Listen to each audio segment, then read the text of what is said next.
Hey guys, today I have for you the Smith & Wesson Bodyguard 2.0.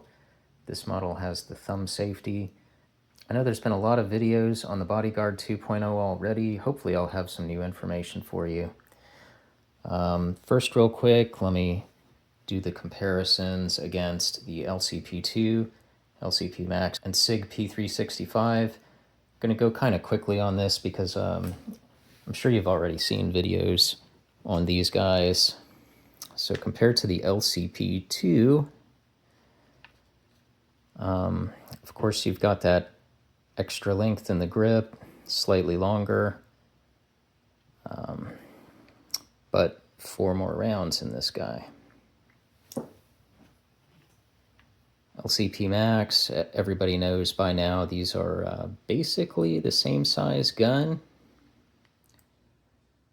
The Bodyguard's a little bit longer, a little bit taller, just a tiny bit, and it weighs about a ½ ounce more.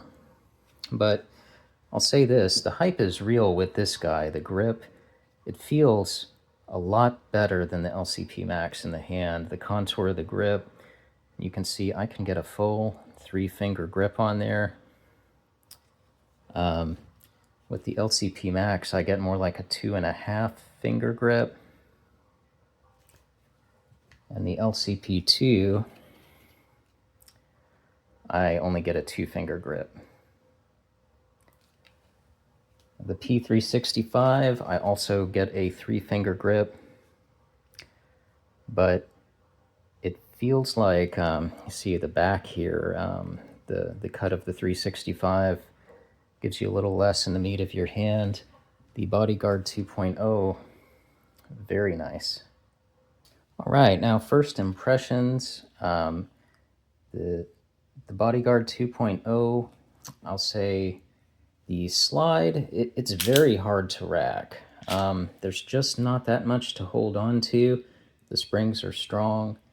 So just considerations for weak hands. You know, if you have a weaker grip strength or something like that, the LCP Max is much easier to rack.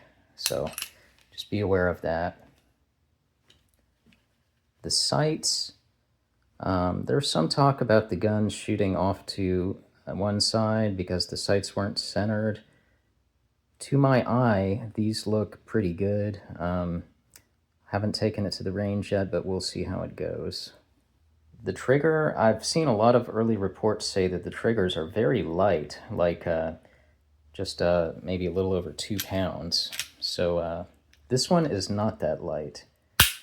It on my trigger pull gauge, this one's gauging at just over 5 pounds, about 5.25. It is a nice trigger. It's a pretty nice striker fired trigger.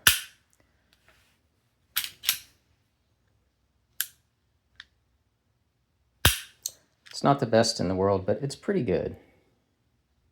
Now, some people have said that the 12-round magazine is impossible to load more than about 2 rounds because as the follower's going down, the leg of it gets hung up on the little mag catch notch right here.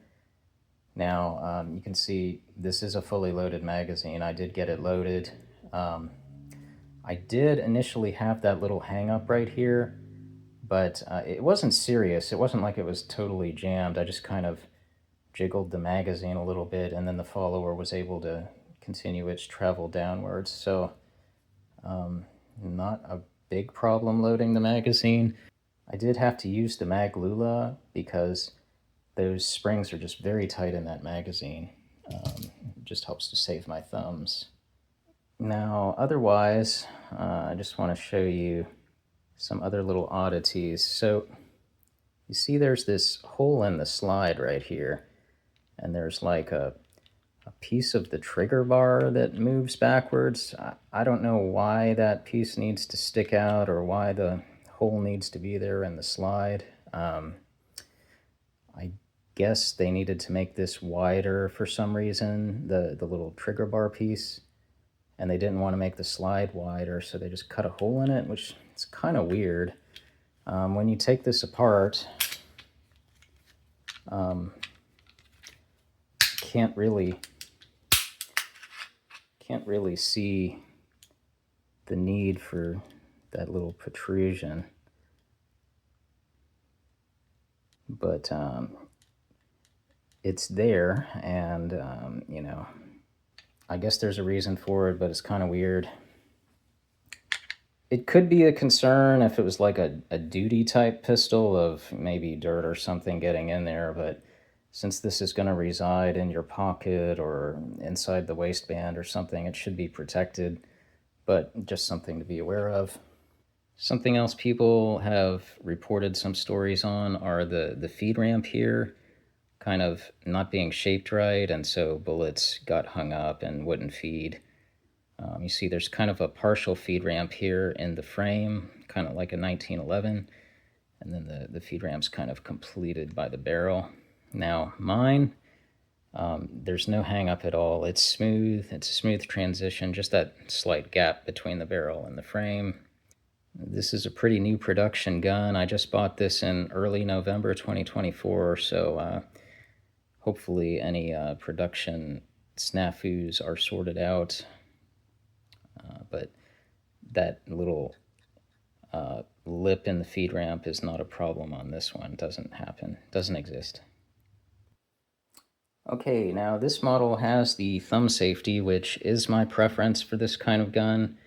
One day I'll make a video talking about why, but this safety is not good. I cannot get that safety up with just one thumb.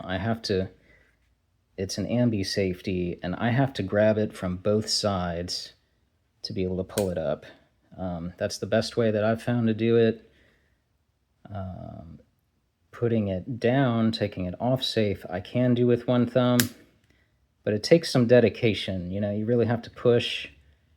So it is not like the shield safeties. I carried a first-gen shield for years, and I thought that was a pretty good safety for what it was. You know, this looks the same, but it does not work the same. So just be aware, it's very difficult to put on. You can turn it off with just one thumb, but you really got to work at it. The last thing I want to say is the aftermarket TRUGLO sights, which were made for the original Bodyguard. I'll put a link to these in the description. But the rear sight, just slipping it into the dovetail here beside the original.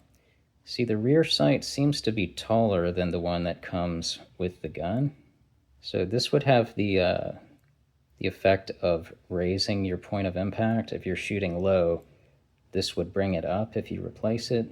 So I'm going to shoot it with the original sight first and just see how it does.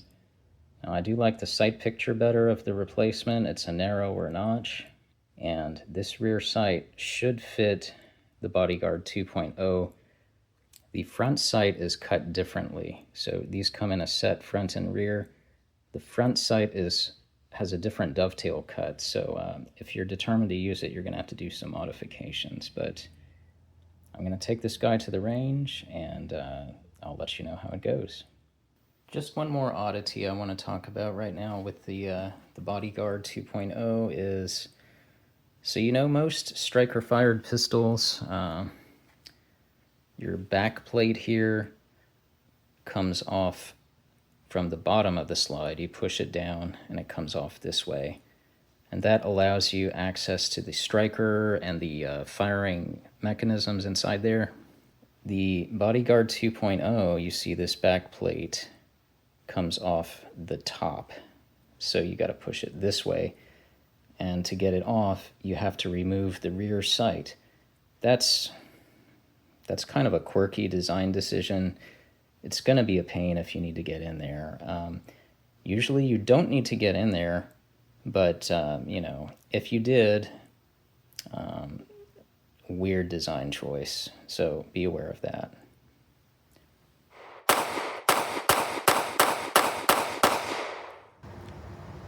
All right, so the Bodyguard shot very well today. I shot 3 different types of ammo through it. Remington and S&B full metal jacket, as well as a Hornady XTP hollow point. No malfunctions. It handles great, shoots great. It does shoot a little bit to the left, and I don't know, when I get back, I'll check the front sight with calipers and maybe drift it a little bit. But aside from that, I have no problems with it. It's great. I think it'll make a great CCW. So, thanks for watching.